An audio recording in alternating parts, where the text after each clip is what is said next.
కాకినాడ జిల్లా అటవీ అధికారిగా బాధ్యతలు తీసుకోవడం ఎంతో సంతోషంగా ఉందన్నారు డిఎఫ్ఓఎన్ రామచంద్రరావు. జిల్లాలో మడ అడవులు 235 చదరపు కిలోమీటర్ల విస్తీర్ణంలో ఉన్నాయని వాటికి రక్షణ కల్పిస్తామన్నారు. ఆహ్లాదకరమైన వాతావరణాన్ని అందించడం కోసం టూరిజాన్ని కూడా అభివృద్ధి చేస్తామని చెబుతున్న రామచంద్రరావుతో కాకినాడ ఐ న్యూస్ ప్రతినిధి Rajesh face to face. District forest ఆఫీసర్గా ఎన్ రామచంద్రరావు గారు బాధ్యతలు చేపట్టారు. అయితే కాకినాడ జిల్లాలో చుట్టుపక్కల ప్రాంతాలకు సంబంధించి కోరంగా వడ ఫారెస్ట్ ఇలాగే వైల్డ్ లైఫ్ సంబంధించి మరింత అభివృద్ధి చేయాలి. అసలు వారి వంతు పాత్ర ఏ రకంగా ఉంటుందో ప్రస్తుతం మన వద్ద ఎన్ రామచంద్రరావు గారు వారిని అడిగి మరింత సమాచారం అడిగేసిన ప్రయత్నం చేద్దాం. సార్, మీరు ముందుగా ఇక్కడ బాధ్యతలు చేపట్టారు.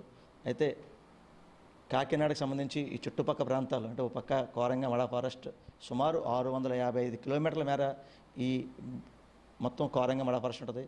దీన్ని అభివృద్ధి దిశగా మీరు ఏ రకంగా వెళ్ళిపోతున్నారు? కోరంగి వైల్డ్ లైఫ్ శాంక్చురీ మనకి 23,500 హెక్టార్ల పరిధిలో ఉంది. సో ఈ శాంక్చురీలో మడ అడవులు విస్తారంగా ఉన్నాయి. అలాగే వీటితో పాటు వైల్డ్ లైఫ్ విషయానికి వస్తే fishing cat, olive Ridley turtles కూడా మనకి హోప్ ఐలాండ్ దగ్గరికి వస్తాయి. సో వీటిలన్నింటిని కూడా సంరక్షించుకోవాల్సిన బాధ్యత మన అందరిపై ఉంటుంది.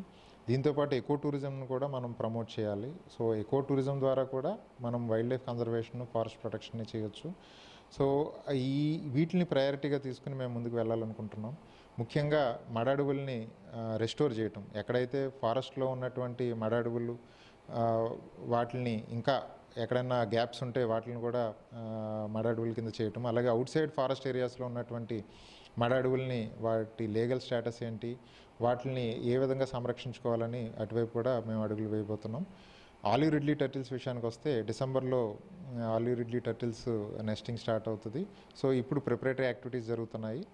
హోప్ ఐలాండ్లో లాస్ట్ టైం ఏ విధంగా అయితే హోప్ ఐలాండ్లో olive Ridley turtle conservation measures తీసుకున్నారో ఇప్పుడు ఇంకా మరింత పటిష్టంగా చర్యలు చేపట్టి ఆలివ్ రిడ్లీ టర్టిల్స్ కూడా కన్జర్వేషన్కి చేస్తాము.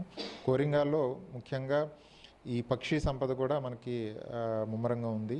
వాటిని ఇంకా ఎక్కువ నెంబర్ బయోడైవర్సిటీ పెంచేలాగా, ఎక్కువ బర్డ్స్ విజిట్ చేసేలాగా మేము అన్నీ కూడా చర్యలు చేపట్టడం జరుగుతుంది. ముఖ్యంగా ఈడీసీస్ ఉన్నాయి మనకి, eco development committees. Nearby villagers ఏదైతే ఉన్నారో వాళ్ళు కమిటీ సభ్యులుగా ఉంటారు. వాళ్ళ సహాయ సహకారాలతోటి, అలాగే పేరొందిన వైల్డ్ లైఫ్ ఇన్స్టిట్యూట్స్ వాళ్ళ సహాయ సహకారాలతోటి, ఎన్వైర్మెంటల్ ఎన్జిఓస్ వారితోటి సహకారంతో డిస్ట్రిక్ట్ అడ్మినిస్ట్రేషన్తో కోఆర్డినేట్ చేసుకుని మరింత అభివృద్ధి చేయడానికి మేము ప్రణాళికలతో సిద్ధంగా ఉన్నాం. చూసాం కదా, ఓవరాల్గా అంటే ఈ కాకినాడ జిల్లాలో మరింత కోరంగా మడ ఫారెస్ట్ని మరింత బలోపేతం చేసే దిశగా కూడా నేను అడుగులు వేస్తాను. ఎక్కువ టూరిజం వైపు కూడా చూస్తాను.